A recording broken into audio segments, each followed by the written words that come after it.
अब आज की कहानी आपको कई बार मैंने कुछ किस्तों में सुनाई सलमान खान को लेकर कि सलमान खान को किस तरीके से थ्रेट था। लास्ट संडे मुंबई में बांद्रा के आसपास एक जगह जो बैंड स्टैंड है, और ये भी कहा था कि वहाँ पे दो बड़े आसपास में घर हैं, एक गैलेक्सी है, गैलेक्सी से थोड़ी दूर आप जाए तो फिर मन्नत शाहरुख खान का घर, और गैलेक्सी में सलमान खान का परिवार 1976 से ही या उससे पहले से रह रहा है।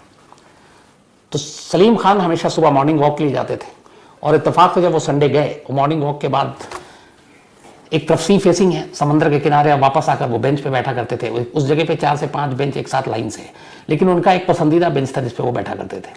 जब उस बेंच पे बैठने गए तो उन्होंने देखा कि वहाँ एक लेटर पड़ा हुआ है। उनका एक गार्ड जो था उसकी नज़र पड़ी, उसने सलीम खान को लेटर दिया जिसमें सिर्फ एक लाइन लिखा हुआ था, और वो लाइन ये थी कि तुम्हारा भी मूसा वाला होगा, नीचे AB और GB। तो ये अंदाज़ा लगाया गया कि GB गोल्डी बरार और AB Anil Lawrence Bishnoi LB।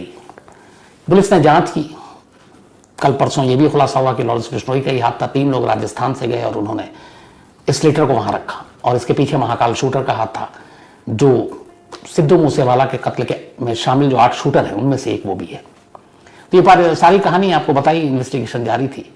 लेकिन अब एक चौंकाने वाली खबर आई है इस पूरे मामले को लेकर, और वो ये है कि सिर्फ ये धमकी नहीं, बल्कि इस धमकी के दौरान और उसके आसपास बाकायदा एक बार शूटर गैलेक्सी के बिल्कुल दरवाजे तक पहुंच चुका था, और उसका इरादा सलमान खान को गोली मारने का था। और इसके लिए बाकायदा पूरी रेकी कई दिनों तक उन्होंने पूरे सलमान खान की रूटीन को देखा।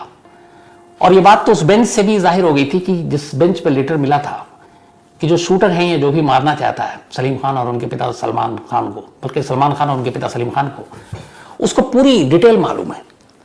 कोई शख्स कैसे जान सकता है कि सलीम खान सुबह किस रूट पे टहलेंगे, मॉर्निंग वॉक में कहाँ से गुजरेंगे, और वापस सबसे बड़ी बात, अजीब बात, कि किस बेंच पर बैठेंगे। क्योंकि ये आज से नहीं, बल्कि कहते हैं कि करीब 25-30 साल से उनका रूटीन है। और हालांकि ये बेंच बाद में बना, लेकिन जब से बना उसमें ही बरसों हो गए, उसी बेंच पे बैठा करते थे।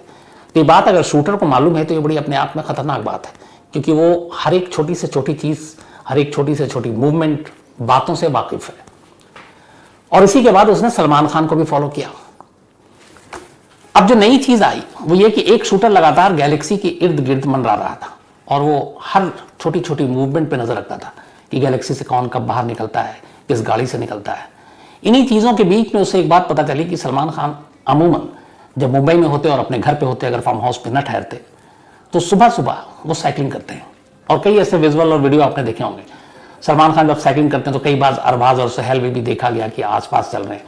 और उस साइकिलिंग के दौरान में अमूमन कोई गार्ड, कोई बॉडीगार्ड कोई पुलिस वाला साथ नहीं होता। कहते हैं कि शुरू में कई बार थे, लेकिन सलमान ने मना कर दिया था। यहाँ तक कि शेरा जो साई की तरह उनके साथ रहता सलमान के, वो भी इस साइकिलिंग के दौरान नहीं होता। और ये कई बार हुआ, हफ्ते में रूटीन कम से कम 2 बार सलमान खान इस तरीके से साइकिलिंग करते हैं, और उसी बांद्रा के आसपास के इलाके में। तो ये बात शूटर को भी मालूम थी।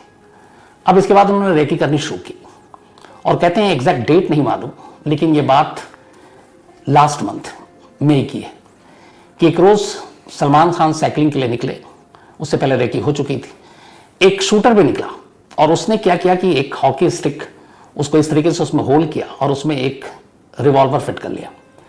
तो हॉकी स्टिक के साथ एक रिवॉल्वर, और उसका इरादा यह था कि सलमान जब निकले, और बॉडीगार्ड तो होता नहीं है कोई सुबह सुबह, तो उस हॉकी स्टिक से सलमान की साइकिल के अंदर डालकर उसका बैलेंस बिगाड़ दे और साइकिल गिर जाए और सलमान नीचे गिर जाए, और उसके बाद उसी हॉकी स्टिक में जो उसने फिट करके रिवॉल्वर रखा है वो निकाले और सीधे फायर कर दे।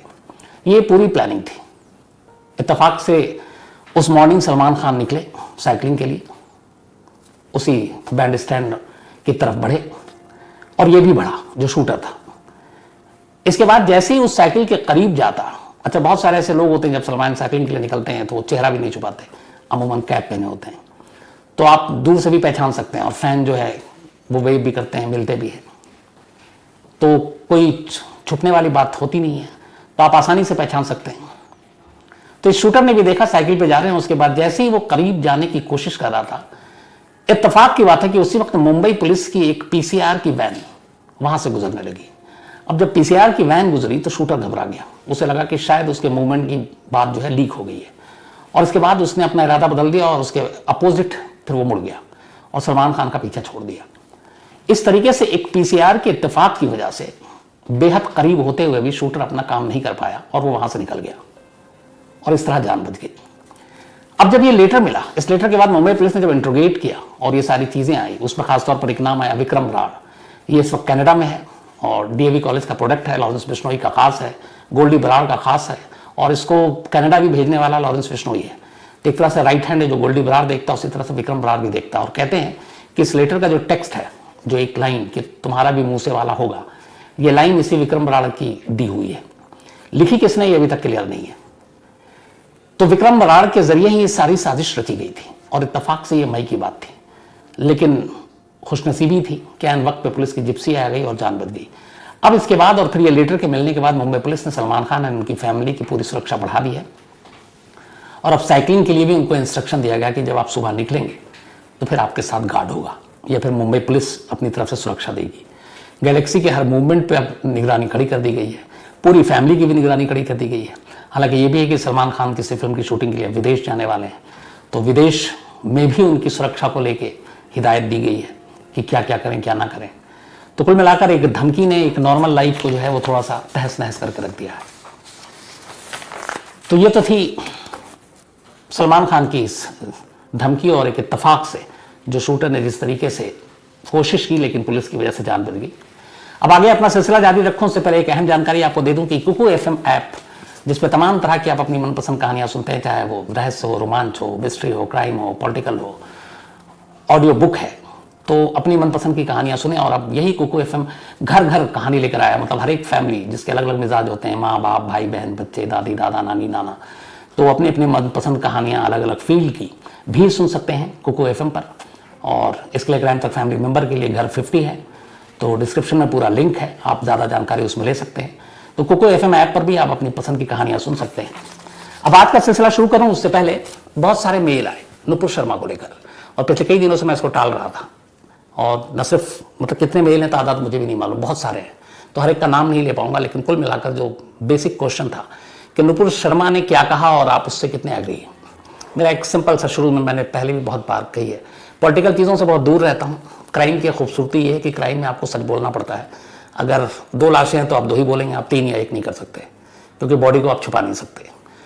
पॉलिटिकल चीज़ों में बहुत सारी झूठ और सच दोनों मिला होता है। लेकिन नुपुर शर्मा को लेकर जो इस वक्त कंट्रोवर्सी है, मेरा एक उसमें सिंपल मेरी अपनी राय वो ये है कि किसी भी धर्म, किसी भी मजहब, किसी भी रिलीजन को लेकर किसी को कोई हक नहीं बनता है कि कोई उसके बारे में कमेंट्स करे या गलत टिप्पणी करे। हर धर्म में यही सिखाया गया कि दूसरे धर्म की इज्जत करो, रिस्पेक्ट दो। हम किस चीज़ को मानते हैं, आप किस चीज़ को मानते हैं, ये हमारी इंडिविजुअल चीज़ें हैं और धर्म बड़ी पर्सनल चीज़ होती है। किसी की आस्था, किसी की अक़ीदत, आप उसमें पूरा भरोसा करते हैं, तो अगर उस भरोसे पे चोट लगती है तो फिर रिएक्शन भी होता है। तो मुझे लगता है कि ख़ासतौर पर नेताओं को इस तरह की चीज़ें या इस तरह के बयान देने से बचने चाहिए जिसकी वजह से माहौल ख़राब हो। अब यहाँ पे नुपुर शर्मा ने जो भी कहा उसका उन्होंने माफ़ी भी मांग ली और बीजेपी ने सस्पेंड भी किया, सज़ा भी हो गई, लेकिन फिर इसको लेकर एक इंटरनेशनल इशू भी बना। तो मेरा मानना है कि ये चीज़ें ना होती अगर हम बोलते वक्त थोड़ा ध्यान रखें और सोचें कि क्या बोलना। खासतौर पर आप पॉलिटिकल इश्यूज़ पे सारी बातें करें, आप अलग अलग पार्टीज़ के बीच में आइडियोलॉजी से लेकर सोच अलग अलग हो सकती है, विचारधाराएं अलग हो सकती हैं, आप उसके बारे में कमेंट ज़रूर करें, लेकिन किसी रिलीजन को लेकर कभी इसलिए नहीं करना चाहिए क्योंकि हर धर्म में भी ये बेसिक कहा गया है कि आप किसी और के रिलीजन के बारे में कुछ नहीं कहेंगे, और ये होना भी नहीं चाहिए। हर रिलीजन में देखिए बहुत सारी तमाम अच्छी बातें होती हैं, उससे आदमी सीख सकता है, लेकिन किसी के सेंटिमेंट्स को हट करना ये थोड़ा सा अजीब होता है धर्मों को लेकर।